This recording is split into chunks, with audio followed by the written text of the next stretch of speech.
Ustaz Doni itulah yang mungkin bisa merubah gitu kan, ngasih pencerahan sama anak pribadi gitu kan, cara pribadi. Tahun berapa tuh kenal sama beliau?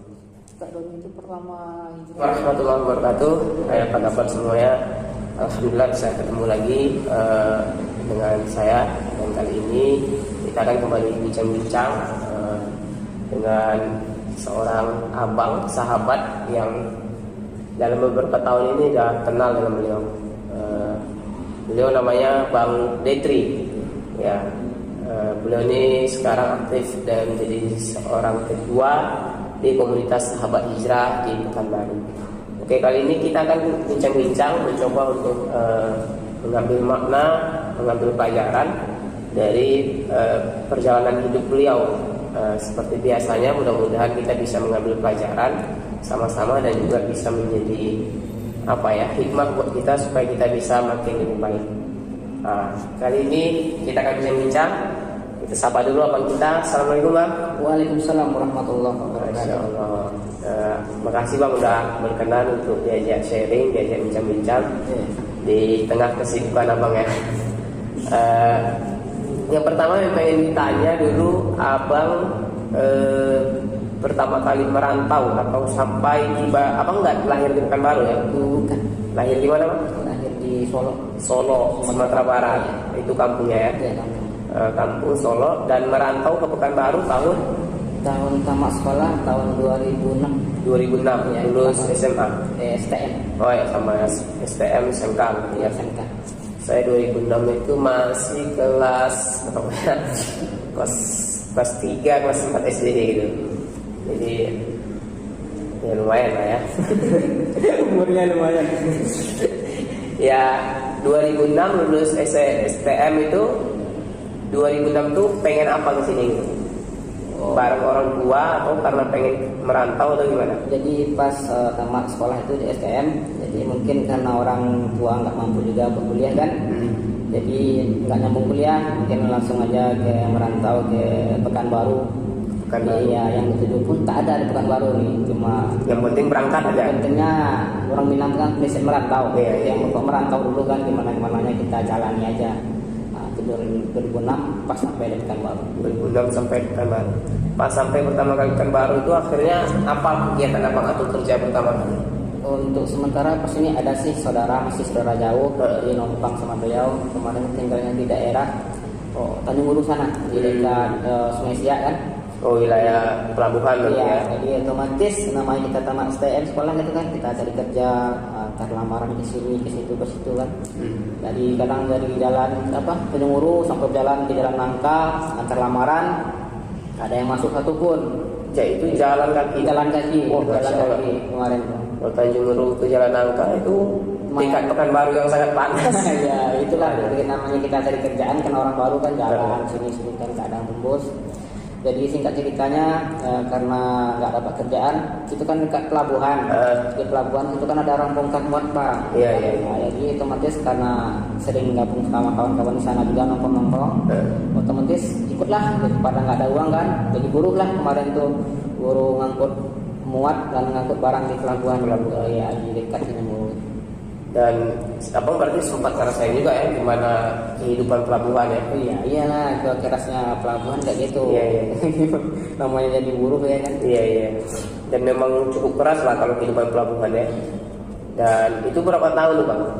Itu lumayan. Jadi sambil kerja itu antar lamaran juga tetapkan itu kan nggak kerja di pelabuhan itu kan nggak tiap hari. Oh, Jadi harian ya? maksudnya kalau kapal masuk, kapal itu kan nggak masuk. Iya. Kapal masuk ikut bongkar. Jadi kalau kapal nggak ada kita masih tetap cari kerja gitu kan. Di antar lamaran buat ini nggak ada juga bos gitu kan. Sampai gitulah. Jadi itulah perjuangan pertama ya. Perjuangan pertama di Pekanbaru itu kalau untuk tamat STM, SMK itu memang nggak bisa diandalkan untuk mencari kerjaan di kota-kota besar kayak gini. Dan cocoknya mungkin jadi buruh, jadi angkut ini mungkin cocok. Gitu. Dan 2006 sampai sekarang itu berarti udah 15 tahun di sini ya. Jadi ceritanya nggak panjang juga, nggak di sini aja. Oh gitu, sempat berpindah. Nggak pindah juga, gitu kan. Jadi kemarin itu pernah karena dekat situ kan, dekat Tanjung Uru kan dekat sama MP tuh. MP itu kan Mall Pekanbaru. masih aktif semua ya kan. Kemarin ke Android kan masih belum ada. Iya, iya. Sempatlah siap kerjaan tuh dapat gaji kadang pas bongkar pas 100.000 itu kan. Nongkrong di MP, nongkrong di apa namanya di tempat Pak Bliar gitu kan, nongkrong. Jadi benar juga sih kata Ustadz, siapa temanmu lama-lama kepribadianmu akan mengikuti kayak mereka gitu kan. Jadi kemarin tuh pas salah pergaulan juga ikut nongkrong sama orang-orang yang salah gitu kan, anak yang suka make juga gitu kan, mabuk-mabukan gitu kan. Ya mungkin hidup kayak gitu sampai lumayan lama juga, sampai 2 tahun. 2 tahun. Iya, masalah hidup kayak gitu tuh begitu nikmat. Dosa tuh nikmat. Tapi nikmat sementara rasanya ya. Ya, kalau kemarin tuh kalau namanya orang-orang hidup malam tuh dia nggak mikir sementara, pokoknya hidup tuh nikmat gitu aja. Kemarin itu pas hidup gitu tuh nggak pernah mau mati pun nggak pernah terpikir dalam pikiran sedikit. Pokoknya tiap hari itu happy gitu kan, happy. Pokoknya tiap malam happy, siang happy, kayak mikir-mikiran yang lain lagi gitu. Dan itu cukup lama hidup dalam kondisi seperti Ya, itu. cukup lama juga hidup begitu sampai banyaklah rintangannya.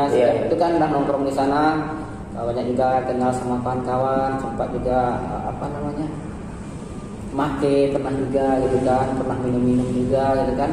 Dan sampai parahnya pernah juga apa namanya hidup malamnya di sama cewek wanita malam gitu pernah juga. Yang pernah juga mau cerita kan, pernah juga kumpul-kumpul kebo gitu kan, pernah juga apa namanya lagi make bareng gitu kan, lagi make bareng itu saya lah kumpul kebo gitu kan. Pokoknya hidup memang ya kayak gitulah hidup, namanya hidup malam kan gitu kan, nggak ada aturan gitu kan. Sempat apa namanya jual-jual itu pernah juga gitu kan, pernah juga. Dan itu cukup lama di jalan itu. Lama sampai 2 tahunan gitu, 2 tahun gitu kan, 2 tahun jalanin cerita itu karena panjang-panjang cerita. Kadang pernah keberuntungan kan, beruntung sudah gini. Biasanya kami nongkrong di satu tempat nih sama kawan-kawan, nongkrong. Kalau uangnya sedikit, paling-paling kami beli minuman aja, mungkin mabuk gitu kan. Kalau uangnya lumayan banyak, paling kami beli barang atau make gitu kan, satu tempat gitu. Jadi kalau untuk kami mencari uang tuh, kalau untuk malam tuh sangat mudah, sangat mudah. Apa? Masalahnya wanita malam tuh udah kenal sama kami gitu kan. Jadi kalau kami minta uang 100-200 ribu gitu, dia nggak masalah. Masalahnya kan ibarat tuh kami itu bisalah penjaga mereka di sana. Jadi kalau ada orang yang jahil, orang luar jahil, kamilah menghadapi gitu kan. Kan banyak juga tuh kalau anak malam banyak yang ganggu dari luar gitu kan. Kami ada di sana. Jadi mereka tuh aman. Dan satu lagi pun apa namanya? Ya gitulah ceritanya. Jadi setelah itu 2 tahun menjalani itu, apa jadinya yang akhirnya menjadi titik balik abang? Jadi itu belum habis cerita di sana. Pas 2 tahun itu kami anak tuh ada dapat kasus kemarin. Kasusnya gak usah diceritakan, ada kasus sempat melarikan diri juga. Jadi ada saudara kemarin ada di Bali gitu kan, ada ada tinggal di Bali. Oh, sempat di Bali. Ya pernah juga sempat di Bali. Ibarat kata kasarnya kan melarikan diri dari Pekanbaru nih kan, ada kasus gitu kan. Pernah di Bali itu kurang lebih 1,5 tahun atau hampir 2 tahunan gitu di Bali kan. Rupanya di Bali itu mungkin baik, malah tambah parah. Karena kotanya lebih tinggi lagi dari kotanya lebih dua di Bali gitu kan. Mengincar lagi dunia malam, rupanya di sana masuk lagi dunia malam. Masalah di sana tuh apalagi di pinggiran gitu kan. Semua ada. Ya semua ada kan. Jadi situ kan nggak ada larangan. Di Bali itu peraturannya kan nggak ada larang. Kalau sini masih ada razia gitu kan. Kalau di sana tuh kalau kumpul kebo tuh nggak ada razia. Jadi pernah hidup juga di sana sampai apa 1,5 tahun hampir 2 tahun gitu kan. Ceritanya karena lumayan jauh sih di Bali sana kan. Pas sana tinggal di Bali itu meninggallah kakek di kampung itu kan. Ya gimana, uang nggak ada, gimana mau balik gitu kan. Dia nawa pikir mungkin terlalu jauh nih Bali ini, takutnya siapa-siapa yang meninggal di kampung nanti nggak bisa melihat kan gitu kan, bisa balik terlalu jauh. Jadi ceritanya balik anak di sini. Balik ini kemarin tuh pernah bawa uang juga sih, dikasih sama om, kan kerja sama om di sana ceritanya, kerjanya jual elektronik gitu kan. Balik dikasih uang kemarin tuh, baliknya anggaran 5 juta, 5 juta balik. balik dari Bali itu apa namanya, di Pekanbaru lagi. Pas di Pekanbaru lagi itu masih belum tobat juga, masih apa namanya, masih itu juga, balik lagi ke sana nongkrong lagi gitu kan, kawan-kawan yang lama itu kan, malah tambah parahnya karena itu kemarin tuh pas uang 5 juta tuh anak sempat ngambil motor DP-nya 3 juta, 3 juta lebih 2 juta kan, dipakai motor itulah dapat juga jual-jual, maaf ceritanya jual-jual wanita, pernah juga jadi kata-kata kan kayak mucikari gitu kan. Mucikari itu kan bencong aja, cowok pun ada yang mucikari. Dia pernah jual cewek, jadi kan nongkrong itu kan nanti datang mobil tuh kayak tidak usah disebutkan namanya kan, jadi datang mobil. Kalau mobil orang tuh mencari suatu wanita atau cewek, dia kan belan di sana, kita jelas bedanya gitu kan. Satu lagi jam itu kan jam lah di luar kerja lagi, otomatis jam 2 sampai jam 4, jam 1 sampai jam 4 lah kan, lewat mobil gitu kan. Jadi pelan kita tanya, Pak mau ngapain, mau cari cewek gitu kan, pasti dia cari cewek, pokoknya kan gitu, ya cewek. Jadi kalau kawan-kawan kita tuh kita suruh nongkrong gitu di apa namanya, kemarin nongkrong gitu kan, itu kelasnya kan bertingkat. Kelas biasanya di emperan gitu kan, cari sendiri gitu kan. Kelas menengahnya gitulah kata kami itu kan, nongkrong. Datang orang, ditunjukmu yang mana Pak gitu kan, mau cari cewek Pak, iya.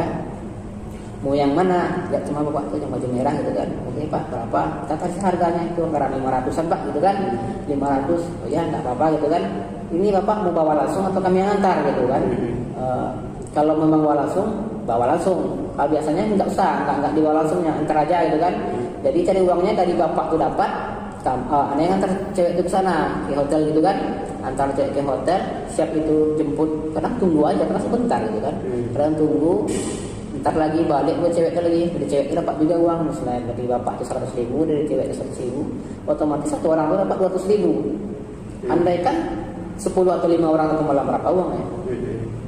Uang di sana kalau malam itu nggak terlalu berharga, begitu mudah mencari uang gitu kan. Tapi mudah dapat uangnya, apakah mudah juga hilangnya gitu? Hilangnya gitulah kalau kita apa nongkrong-nongkrong gitu kan balik barang, minuman, habis buat foya-foya aja gitu kan. Kadang ini ambil hotel gitu kan, pesta di sana. Kalau di luar, kadang kalau uang lebih kami sewa hotel, pesta rame-rame di sana. Biasanya di hotel itu kan orang ada aturannya tuh, nggak usah rame. Tapi kalau kami nih masuk tuh di aturan itu kami nggak ada. Kami pasti masuk sama rame sana nongkrong itu kan habis. Itu masih berapa sampai akhirnya berapa tahun baru abang akhirnya mulai? Jadi pas sudah lama berlangsung kayak gitu, apa namanya, kehidupan kayak gitu. Ini dari terakhir ceritanya kayak gini. Pas tuh kami lagi nongkrong juga sih daerah kata sekarang, mungkin orang tahu semua daerah Juntur sana gitu kan. Kami beli minum di kamar sama pesta-pesta gitu semua gitu kan. Malam tuh itu waktu yang mungkin Allah ngasih jalan gitu kan. Pas udah orang mau subuh, karena balik pulang, kena kecelakaan parah, hampir sampai 5 hari komanya. Oh ini sampai kan, koma ya? Iya, ini kan bekas semua bekas jahit semua. Iya. Gitu kan. Jadi di situ tuh pas koma tuh kan, pertama anak dalam keluarga tuh kan bertiga. Anak-anak pertama, satunya laki-laki pertama, satu lagi cewek gitu kan. Jadi otomatis kata kasarnya anak itu kan anak sayang dari orang tua. Misalnya anak pertama cowok, adik dua gitu kan, anak sayang gitu kan. Jadi pas itu datanglah orang tua ke sini, pas anak kecelakaan udah hancur semua kan, ini robek-robek semua gitu kan. Sedih lah gimana orang tua gitu kan, ya anaknya sampai pingsan orang tua gini kan, sampai adik semuanya pun itu kan ada nggak lihat sih, tapi kawan yang menceritakan gitu kan. Anak itu kan 5 hari kan nggak sadarkan diri tuh. Jadi nggak tahu, pokoknya antara sadar dan enggak, kadang sadar kadang enggak, tapi orang itu nggak tahu, lagi nggak tahu. Apalagi kita tuh statusnya kan masih mabuk gitu kan, jadi udah mabuk, masih kecelakaan lagi kan tabel gitu kan. Jadi ceritalah kawan gini kan, ya namanya kayak manapun bajingan orang, kayak manapun jahat orang, pasti hatinya tuh pasti sedikit banyak baiknya pasti ada, gitu kan. Ceritalah sama kawan ini kan, dia itu sedih juga gitu kan. sedih juga. Kadang bapak nelpon dari kampung, apa kerjaan? Bapak apa? Ada ngojek gitu kan berbohong lagi. Memang ngojek juga sih kan, tapi ngojek kan beda dari cek malam gitu kan, beda. Pakai orang tua sini sedih-sedih. Tapi juga kan ngontrak orang tua di sini kan, ngontrak di sini di apa namanya di daerah sana juga ngontrak. Terus tinggal sini aja lagi kan. Satu sedih juga, jadi bapak bilang ini, kamu tuh pernah besar katanya gitu kan. Kamu tuh bisa membedakan mana yang baik mana yang buruk gitu kan. Gak mungkin lah bapak yang marahkan kamu lagi, apalagi kita tuh udah hampir sama besar gitu kan, kata bapak gitu kan. Kalau yang kelakukan ini apa namanya baik, kerjakan. Kalau kelakukan ini buruk, tinggalkan. Masalah kau punya adik 2 cewek gitu kan. Oke. Tahu bapak ada hidup kayak gitu tuh di rumah sakit itu saat. Oh gitu. Iya, di rumah sakit itu ngapa? Jadi biasanya kan tamu di rumah sakit tuh paling jam 10 kan nggak boleh lagi masuk. Jam 10 atau 10 kurang tahu juga kan. Jadi yang nengok anak tuh rame itu, tapi jam 2 sampai jam 3. Oh gitu. Nah, jadi kawan-kawan yang anak-anak malam tuh nengok semuanya kan. Pas nengok tuh dia lagi mencari uang juga, otomatis kan pakaiannya kan nggak ada yang pakai. Pakaian tensi, pakai rok gini kan. Disitulah orang tua. Udah, ini temannya di luar semua nih, kan. Ya, biasalah sama orang tua. Masuklah sedikit gitu kan. Anak pun nggak ingin lagi, takutnya nanti kecelakaan lagi, ujungnya mati ya gitu. Udah kepikir gitu kan, udah ingin ada modal kemarin itu tinggal 2 juta tuh, 2 juta gitu kan. Jadi masih disimpan sih sama orang tua 2 juta tuh. Ingin jualan lah gitu kan, jualan apa-apa. Terus muter-muter lah, lumayan juga sih namanya. Muter-muter kedai-kedai, nggak ada kedai. Tapi sini ini yang kedai pertama gitu kan, tanya disewakan gitu kan. Anak nggak lihat bagus nggak bagus kedainya pertama, pokoknya ada kedai, pokoknya anak ingin keluar dari dunia gitu kan, cari kesibukan lain. Jadi kalau kita nggak ada kesibukan lain, pasti kita balik lagi situ. Itu kan cari kesibukan lain kan, jualan. Bapak di sini kemarin tuh kedainya 6 jutaan gitu kan, kita pinjamlah sama mama, jual ada mama ada barang sedikit juga pas itu kan, pinjam dulu kan.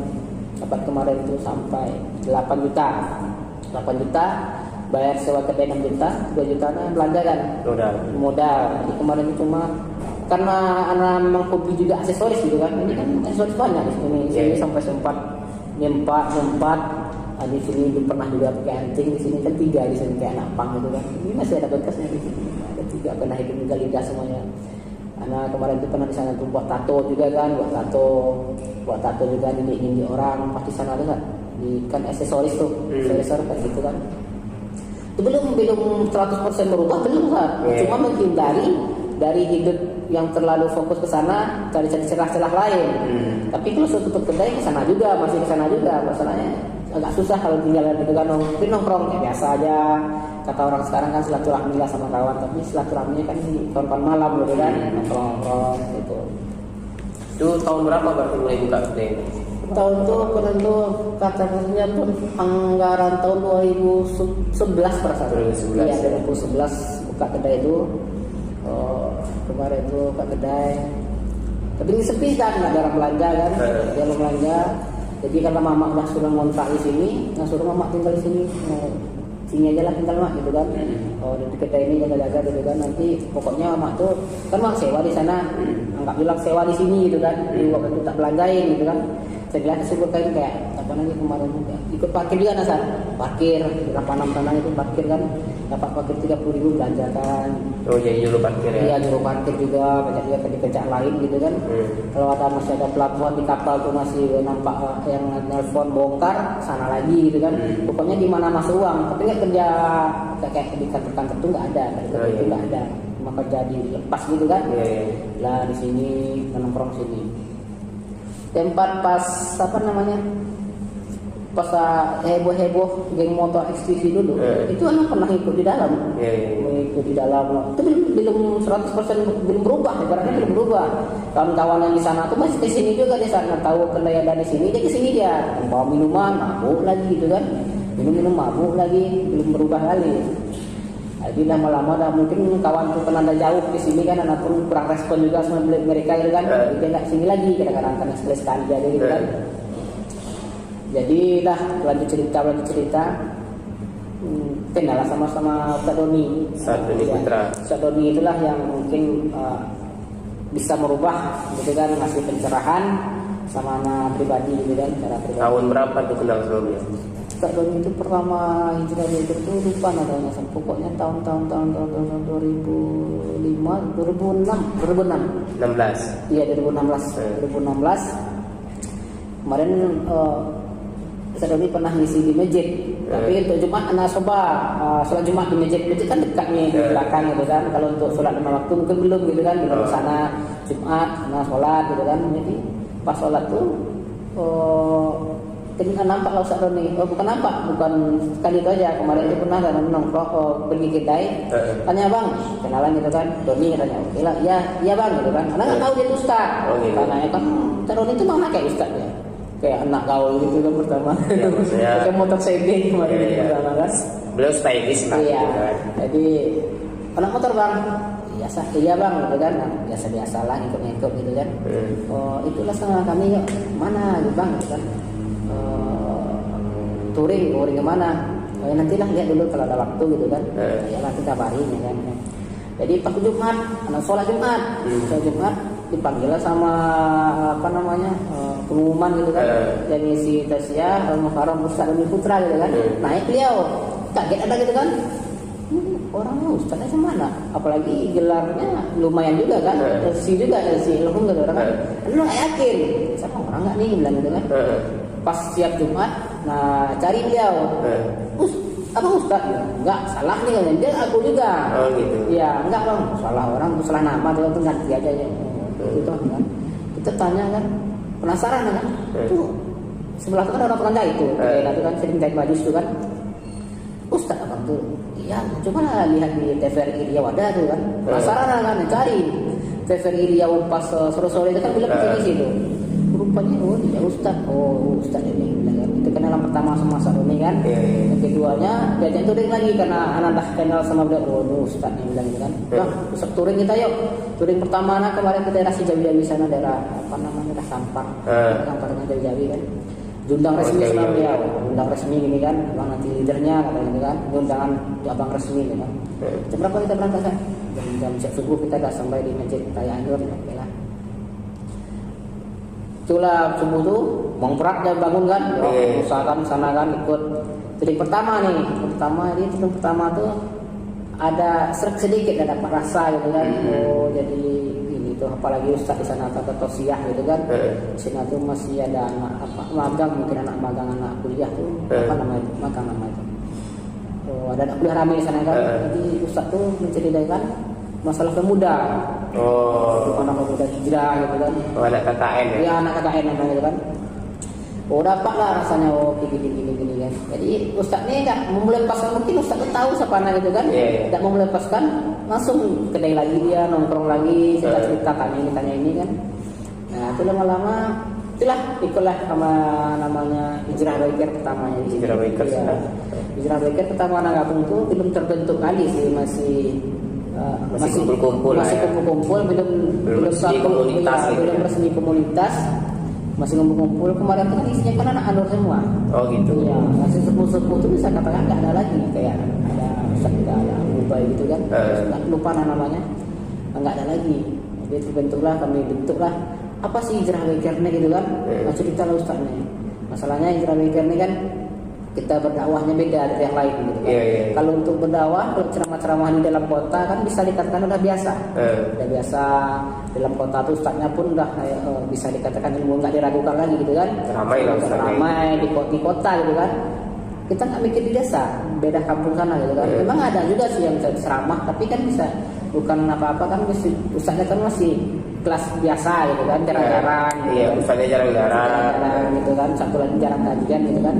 Cuma sih buat misi gitu, kalau kita tuh berdakwahnya ke ke pinggiran gitu kan. Kita cari masjid-masjid yang mulai nggak hidup lagi kan, ada masjid yang ditinggalkan orang gitu kan. Apalagi masjid yang sepi gitu kan, cuma isinya orang-orang tua aja. Kita melaksanakan tarawih akbar di sana. Ya, nanti kita kalau misalnya masjidnya ada kekurangan kayak mushaf Al-Quran, kayak sejadah, bisa kita berkolaborasi sama kemarin itu sama rumah siapa ya? Pokoknya lembaga zakat lah. Dompet duafa perasaan. Biasa mengendal kalau butuhkan Al-Quran atau apa siap gitu kan. Tadi di sana tuh dapat rasa nikmat rasanya gitu kan, udah beransur-ansur gitu kan. Kemana Ustaz Doni kajian, anak ikut. Kadang ada tuh flyer gitu kan, ikut bang wajian ya, anak ikut jauh kemarin kemana mas. Kadang belum bawa komunitas ya, anak tuh kemarin belum ketuanya, masih bawahan masih ikut gitu kan. Yang penting ikut kajian gitu ya. Jadi langsung kan memang haus kajian gitu kan, ikut kajian usah gini kan. Dari kajian mulai akrab sama Seroni, barulah terbentuk Hijrah Biker. Dan bentuk Hijrah Biker, kumpul kami sama-sama gitu kan, pilihlah siapa ketuanya gitu kan. Jadi ketuanya anak ini ambil ketuanya bukan berarti anak itu pintar sih enggak, gitu kan, kita dari yang lain enggak. Masalahnya kota-kota kita kan banyak yang sarjana juga, banyak yang apa namanya, pokoknya tinggi-tinggi lah gitu, masih orang terpelajar ilmu tinggi gitu kan. Karena sendiri kan dari bajingan gitu kan, dari bajingan apapun nggak ada yang tahu gitu kan. Sekolah pun STM pun sekolah namanya STM, kita mana sekolah ya kan cabut kelahi gitu kan. Jadi otak di dalam otak itu nggak ada belajar itu memang tak ada, bisa dikatakan bodoh sih nggak, tapi nggak ada ilmu kan gitu. Ya masih kurang gitu kan. Pada saat itu. Jadi anak diambil ketua, mungkin ada bebas gitu kan, bebas maksudnya akan jualan tuh, jualan tuh ada bisalah digantikan, waktu luang tuh banyak gitu kan, waktu luang tuh banyak, jadi anak dipilih sebagai ketua Hijrah Biker. Pada saya dan waktu mulai gabung itu udah mulai istiqomah, maksudnya istiqomah ya dalam hal wajib lah ya dulu ya, misalnya kayak sholat 5 waktu itu kan mulai ikut Ustaz Doni kajian tuh. Kan sebelumnya masih cuma sholat Jumat doang. Nah setelah mulai ikut gabung, ikut kajian beliau, terus merasa ya masuk lah, tersentuh dengan apa yang beliau sampaikan itu. Setelahnya itu langsung istiqomah atau masih berproses juga tuh? Oh proses lah, nggak segampang itu kalau untuk gampang itu kan. Masih tinggal juga. Masalahnya kalau untuk kembali ke baik itu sebenarnya ya nggak segampang kita melakukan tangan. Maksudnya bisa dikatakan setan terus menggoda terus kan. Jadi terpikir juga kan, masalahnya apa? Di sana tuh kita happy, cari uang mudah, kawan banyak, happy gitu kan. Jadi karena anak yang nggak mau kesananya karena kecelakaan di sini, pas anak kecelakaan tuh kawan yang sama kecelakaan sama anak tuh di situ yang enggak sukanya, benci sama mereka tuh. Mereka enggak yang ngurus, pas anak kecelakaan dia kabur, itu masalahnya. Tapi kalau dia pas anak kecelakaan dia nolong, pasti dia balik lagi situ. Sudah benci sama mereka. Setelah anak kecelakaan udah hancur, udah berdarah semua, dia kabur. Yang nolong itu orang lain. Orang lain kawan yang lain juga karena tahu gitu kan. Karena malah sama lagi ketemu juga sama bajingan tuh gitu kan. Terulang lagi nanti bilang gitu. Mudah-mudahan ya itulah jalan Allah ya. Kalau andai kata misalnya dibantunya mungkin lebih lama lagi proses sama kan. Mungkin masih di sana sih tidaknya kalau kata kasar entah di dalam penjara atau udah meninggal kecelakaan. Maksudnya kawan-kawan hidup malam itu banyak yang kecelakaan kan. Banyak kecelakaan, banyak juga yang di dalam sekarang di dalam penjara gitu kan. Itu salah satu hikmah terbesarnya kan. Akhirnya bisa berbalik gitu kan. Dan akhirnya berproses sampai akhirnya insya Allah istiqomah lah gitu ya bang ya. Jadi prosesnya karena ada aset dekat sini kan. Dekat dengan masjid juga ya. Karena memang bisa kata Ustaz kan seringlah kita mendengar kajian, kita malah sama orang-orang yang soleh gitu kan. Pernah dengar Ustaz kemarin tuh belum kenal sekali atau sama siapa gitu, tuh nggak tahu. Cuma sebelumnya aja ada siapa nggak kajian gitu kan. Jadi ada besok ada turin sama atau somad gitu kan. Jadi itu sama tuh kemarin tuh kajian itu nggak biasa-biasa aja sih kemarin tuh, belum terlalu karena nggak tahu gitu kan, karena nggak kenal gitu kan, karena usaha biasa gitu kan, sering ke kajian. Jadi udah dapat lah rasanya dapat kajian, mau disiram sama kayak bunga gitu kan, karena hati itu kalau disiram terus gitu kan dia kan subur. Anak tanam di situ kan, kajian kemanapun kajian anak ikut, dapat sedikit dapat nambah itu. Tadi hati yang hitam itu kan surat dah perlahan-lahan gitu kan, dah mulai sholat 5 waktu gitu kan. Jadi anak kemarin itu sempat juga bersihkan masjid gitu kan, bersihkan masjid, bantu masjid gitu kan. Jadi karena sering bersihkan masjid, jamaah kan nampak, dilihat gitu kan. Lihat, rajin juga orang, pasti dia pakai itu gitu kan. Jadi ada tuh bukan pikirnya bersihkan itu kan waktu luang, bukan mengharapkan apa-apa sih. Karena ingin tuh kata Ustaz tuh, misalnya dosa kita gini besar gitu kan, kita akan buat kebaikan gitu kan, jadi dosa yang lama ini akan angsur-angsur hapus dengan kebaikan yang ada. Itu kan pernah Ustaz kita bilang, Ustaz Nafi pernah bilang kemarin, sebesar apapun dosa kita, jadi kita akan bisa dihapus dengan kebaikan yang kita lakukan sekarang gitu kan. Itu anak-anak sekarang anak alhamdulillah ada aktif di masjid, sekarang anak dipilih juga sebagai seksi dakwah di sana, dan sekalian ketua PSKM di RW 12 gitu kan. Jadi kalau orang meninggal, anak yang memandikan, anak yang kata sambutan sebagai bagian sosial pada itu ilmu tak ada. Jadi mungkin karena jamaah dan keseriusan, ada yang ini pemuda nih, bukan dong, ini pemuda yang bisa diandalkan kan gitu kan, yalah terima gitu kan.